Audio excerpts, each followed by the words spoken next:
areas apart from other areas of Bhopal or something. So for me, it was people.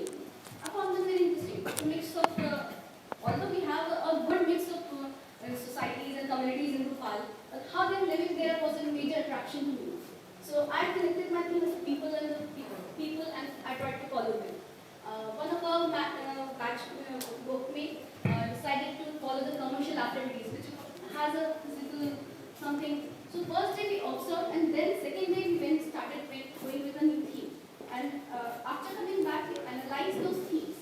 Like we just went without querying and then tried to, when we come back, we put our brain back and try to analyze what can be a new theme today, which will be linking it, or which can be totally a new theme. So it is the process that we follow. And it was not at a random, but the things which we observed first day was analyzing, was given us our themes.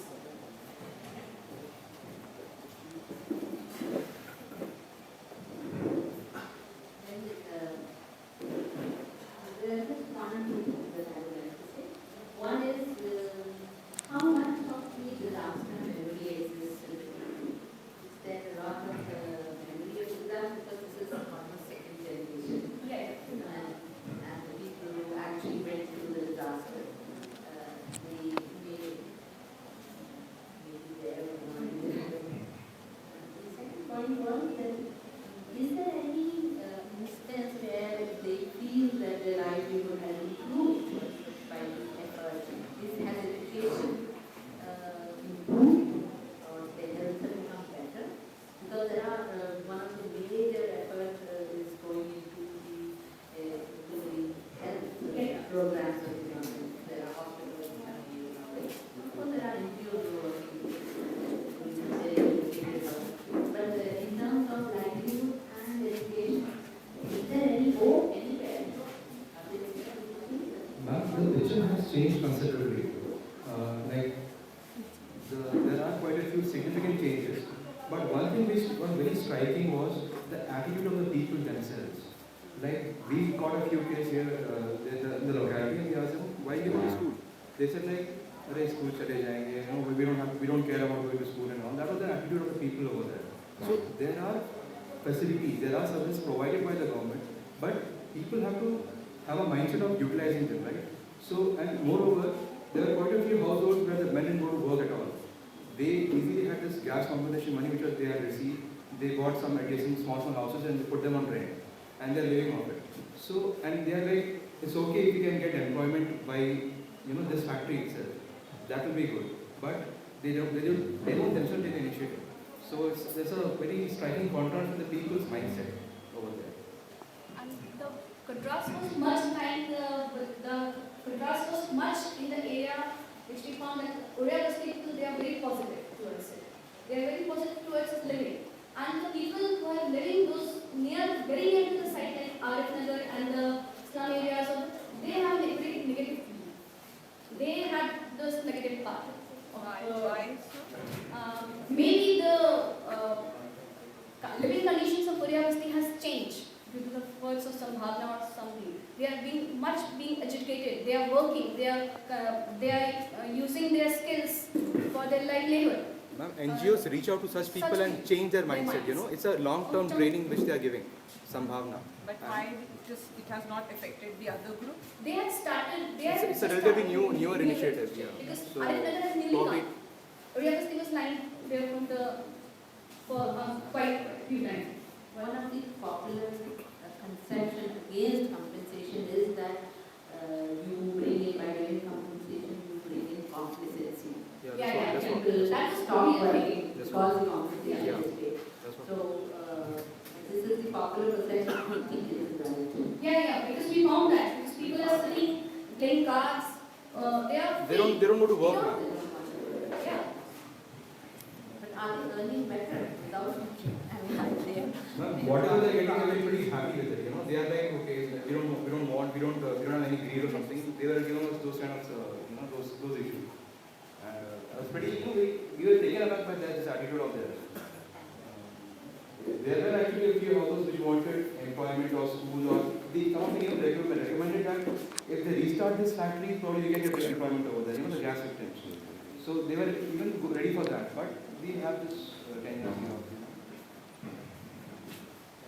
But I guess the issue here is the quality of life, and that quality of life includes so many things, including the mindset, the awareness, attitudes to their surroundings, and being able to use the resources that are around them. And I guess in that context, the government has really failed, because compensation is for improving the quality of lives of the people. And that has not been done at all. And I guess that's the documentation, trying to bring across and trying to, present, raise the awareness of people and, what are the failures and what can be done for a better future. So in that sense, I think you all have done excellent work. Thanks. I just have one comment before we invite questions from the floor. I think it's very interesting how you are actually adding another layer of information to the first team's effort. In some senses, they talk about the city, the corporation, the leak, and the legacy, and you've, in a sense, fleshed out the legacy. And we might, Molly, we should really look at how we can try and see how we can combine the information and the mappings being done by different teams, because that makes it much richer. I'd like to invite questions from the floor. Actually, we haven't had any of the audience and the observers raise any questions. Mr. John. I think whatever you did study, those areas are either encroachment, either illegal colonies. Yeah. And this problem is everywhere in our country and other developing countries. So if there is some solution, government is doing step by step. The first encroachment, then the leaders comes, they provide roads, then water and this and that, but it is not planned. So if it is possible in some planned manner to provide and to stop the encroachment and illegal colony, then it will be beneficial.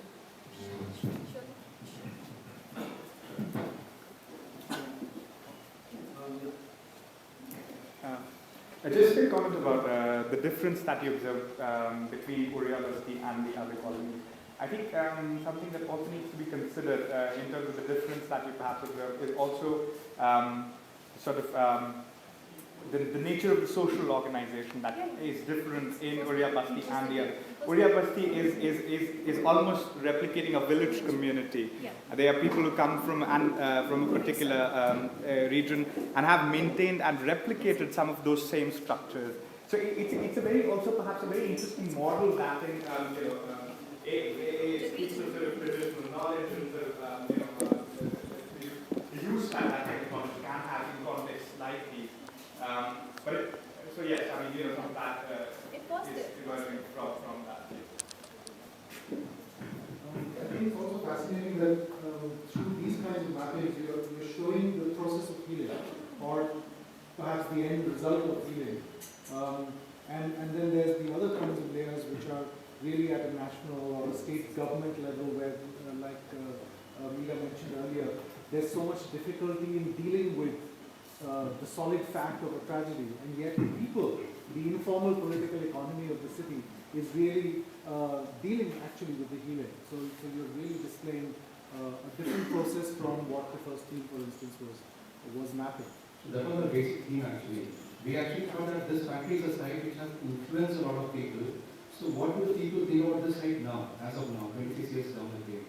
So actually going about it, the same feedback is actually that's a mirror of what they think of this site. But then you're also talking about the erasure of memory, so you're bringing up another one of the Because challenges. I want to see the future, not the past. I want to see the future of this site in the eyes of these people, with the eyes of these people. So what they reflect must be the future of this site. These were I think there's also another very interesting thing that comes up in mapping out industrial heritage, because industry is so embedded in society. It in a sense defines societies, the kind of industry they do. And by looking at this narrative between corporations